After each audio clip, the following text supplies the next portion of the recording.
सरकारी स्कूल की पुरानी बिल्डिंग में रोज सुबह बच्चों की किलकारियां गूंजती थीं। मिट्टी के फर्श पर बैठकर पढ़ने वाले वो बच्चे जिनके सपने आसमान जितने बड़े थे और उन सपनों को दिशा देने वाली थी सविता दीदी। उस स्कूल की हेड टीचर सविता कोई आम टीचर नहीं थी। उसकी आंखों में जुनून था और दिल में आग, बदलाव की आग। उसने प्रण लिया था कि वो अपने गांव के बच्चों को वो हक दिलाएगी जो शहरों के बच्चे अपने आप पा लेते हैं। लेकिन हालात इतने आसान नहीं थे। स्कूल की बिल्डिंग टूटी फूटी थी, बच्चों के पास किताबें नहीं और मिड डे मील में कई बार खाना भी नहीं आता था। कारण ठेकेदार और नेता लोगों की मिली भगत। सविता ने कई बार ब्लॉक ऑफिस में शिकायत की, पर हर बार उसे टाल दिया गया। मैडम, आपको नहीं पता, ऊपर तक सब सेटिंग है, चौकीदार रामेश्वर ने एक दिन धीरे से कहा। सविता मुस्कुराई। सेटिंग चाहे ऊपर हो, पर नीचे से बदलाव शुरू होगा। एक दिन स्कूल में निरीक्षण के नाम पर एमएलए का बेटा विक्रम सिंह आया। उसके साथ थे कुछ स्थानीय अफसर और ठेकेदार भी। विक्रम, जो खुद 12वीं में 3 बार फेल हो चुका था, अपनी ताकत दिखाने स्कूल आया था। उसने बच्चों से सवाल पूछना शुरू किया। पढ़ाई कैसी चल रही है? बच्चे चुप थे। वो हंसने लगा। पढ़ाई नहीं आती, पर वोट डालना जरूर सिखा देंगे, सविता ने नम्रता से कहा। बच्चे डर गए हैं, अगर आप अनुमति दें तो मैं। विक्रम ने बीच में टोका। तुम चुप रहो, यहां मैं पूछ रहा हूं, सविता ने शांत स्वर में कहा। यह स्कूल है, राजनीति का मंच नहीं। यह सुनकर विक्रम का चेहरा लाल हो गया। वो बोला, तू जानती नहीं मैं कौन हूं? मेरे बाप के साइन से तेरा तबादला हो जाएगा, सविता ने दृढ़ता से कहा। मुझे बच्चों के हक के लिए लड़ना आता है, ट्रांसफर से डरना नहीं। विक्रम ने गुस्से में फाइल उठाई और मेज पर पटकी। बच्चों के सामने उसने अपमानजनक शब्द कहे। पूरे स्कूल में सन्नाटा छा गया। बच्चे रोने लगे और सविता की आंखों में पानी तैर गया, पर वो टूटी नहीं।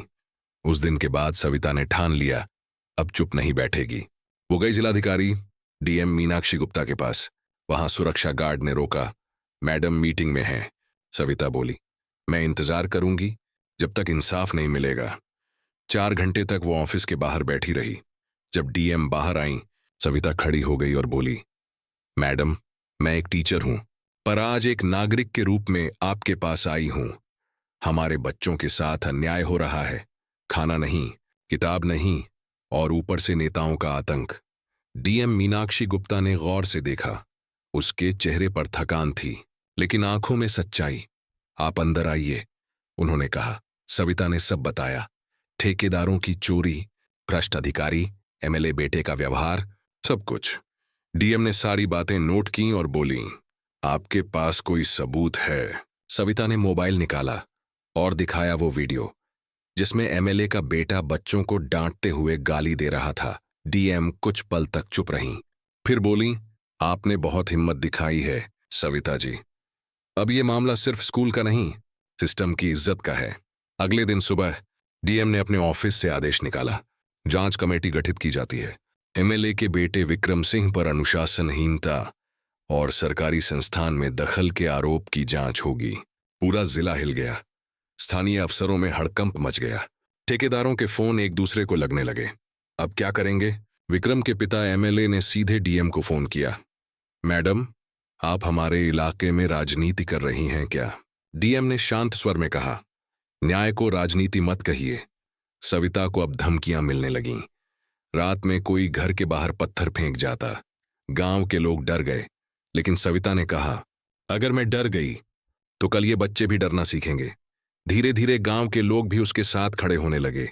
बच्चों के माता पिता बोले, मैडम जी, हम आपके साथ हैं। और अब इंसाफ की जंग शुरू हो चुकी थी, पर उन्हें नहीं पता था कि इस लड़ाई में कीमत चुकानी पड़ेगी। सविता की नौकरी, उसकी इज्जत और शायद उसकी जान भी। रात का सन्नाटा था। गांव के आकाश में चांद आधा था और सविता दीदी के मन में उम्मीद का उजाला आधा अधूरा। वो घर की दीवार पर टिक कर बैठी थीं, मां की पुरानी साड़ी में, हाथ में वही मोबाइल जिसमें वह वीडियो था जो अब एक हथियार बन चुका था। सुबह होते ही वह फिर से स्कूल पहुंची। बच्चे उन्हें देखते ही दौड़कर आए। मैडम, आज भी मिड डे मील आएगा क्या? सविता ने मुस्कुराते हुए कहा। आज से सिर्फ खाना नहीं, हक भी आएगा। उसी वक्त खबर आई, एमएलए के बेटे विक्रम सिंह को नोटिस भेजा गया है। गांव में जैसे बिजली सी दौड़ गई। लोग कानों में कान डालकर कहने लगे, पहली बार किसी नेता पर कार्रवाई हो रही है, वो भी एक औरत के कहने पर। लेकिन जहां सच की ताकत होती है, वहां झूठ और अहंकार अपनी आखिरी कोशिश करता है। विक्रम ने अपने गुंडों से कहा, उस औरत को डराओ ताकि वो मीडिया तक न पहुंचे। उसी रात 2 बाइकें सविता के घर के बाहर रुकीं। दरवाजा खटखटाने की आवाज आई। कौन? सविता ने पूछा। मैडम जी, रिपोर्टर हैं, आपसे मिलना है, आवाज आई। जैसे ही दरवाजा खुला, 2 नकाबपोश आदमी अंदर घुस आए। बहुत उड़ रही हो ना, अब बच्चों को पढ़ाओगी जेल में, एक ने धमकाते हुए कहा और टेबल उलट दी। सविता ने तुरंत मोबाइल उठाया और कैमरा ऑन कर दिया। जो करना है करो, कैमरा रिकॉर्ड कर रहा है। दोनों डर गए और भाग निकले।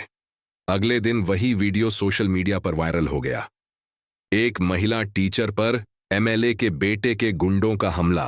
अब मामला मीडिया तक पहुंच गया। डीएम मीनाक्षी ने तत्काल सविता को अपने ऑफिस बुलाया। उन्होंने कहा, आप डरिए मत, अब सरकार की नजर इस पर है। 3 दिन बाद जांच कमेटी स्कूल पहुंची। मीडिया के कैमरे, पुलिस और ग्रामीण सब मौजूद थे। कमेटी के प्रमुख ने पूछा, आपका आरोप क्या है? सविता ने दृढ़ आवाज में कहा, मेरा आरोप सिर्फ एक व्यक्ति पर नहीं है, पूरे सिस्टम पर है जो गरीब के हक से खिलवाड़ करता है। यहां बच्चों का खाना चोरी होता है, किताबें बेची जाती हैं और जो आवाज उठाए उसे डराया जाता है। पूरे माहौल में सन्नाटा छा गया। कमेटी ने जब स्कूल का रिकॉर्ड देखा तो सविता के सारे आरोप सच निकले। भ्रष्ट ठेकेदारों के नाम सामने आए, अफसरों की मिलीभगत उजागर हुई। इसी बीच विक्रम सिंह वहां पहुंच गया। वो भीड़ के सामने चिल्लाने लगा, ये सब राजनीति है, ये औरत मेरे खिलाफ साजिश कर रही है। सविता ने उसकी आंखों में देखते हुए कहा, अगर सच्चाई से डरते हो तो उसे साजिश कहना बंद करो। मीडिया के माइक उसकी तरफ बढ़े। आप एमएलए के बेटे हैं, क्या आपको लगता है कि आप कानून से ऊपर हैं? विक्रम ने गुस्से में कहा, मैं कुछ भी कर सकता हूं। और ये बयान कैमरे में कैद हो गया। कुछ ही घंटों में वो क्लिप वायरल हो गई, मैं कुछ भी कर सकता हूं। एमएलए बेटे का घमंडी बयान, पूरा राज्य गुस्से में था। महिलाओं के संगठन सड़कों पर उतर आए। स्टूडेंट्स ने सविता के समर्थन में नारे लगाए।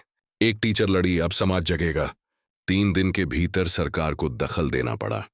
विक्रम सिंह को गिरफ्तार किया गया। ठेकेदारों के लाइसेंस रद्द हुए और शिक्षा विभाग में जांच बैठी। जब ये खबर सविता के गांव पहुंची तो लोग उसके घर के बाहर जमा हो गए। बच्चे फूल लेकर आए और बोले, मैडम, आप हमारी हीरो हैं। सविता की आंखों में आंसू थे। वो बोली, हीरो नहीं बेटा, बस एक इंसान जिसने डरना बंद कर दिया। कुछ दिन बाद डीएम मीनाक्षी स्कूल पहुंची। उन्होंने घोषणा की, अब इस स्कूल को सविता पब्लिक स्कूल नाम दिया जाएगा और यहां नए क्लासरूम बनेंगे।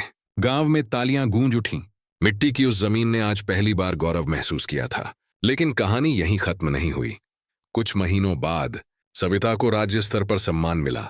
जब वो मंच पर पहुंची, मीडिया ने पूछा, आपने इतना बड़ा रिस्क क्यों लिया? सविता मुस्कुराई और बोली, जब एक टीचर खामोश रहती है तो पूरा समाज अनपढ़ हो जाता है। मैंने बस वो किया जो हर इंसान को करना चाहिए, सच के लिए खड़ा होना। भीड़ खामोश थी। फिर धीरे धीरे तालियों की गूंज उठी। वो गूंज जो सिर्फ एक औरत की नहीं थी, बल्कि उन लाखों लोगों की थी जो आज भी सिस्टम से लड़ रहे हैं। सच की राह मुश्किल जरूर होती है, लेकिन जीत हमेशा उसी की होती है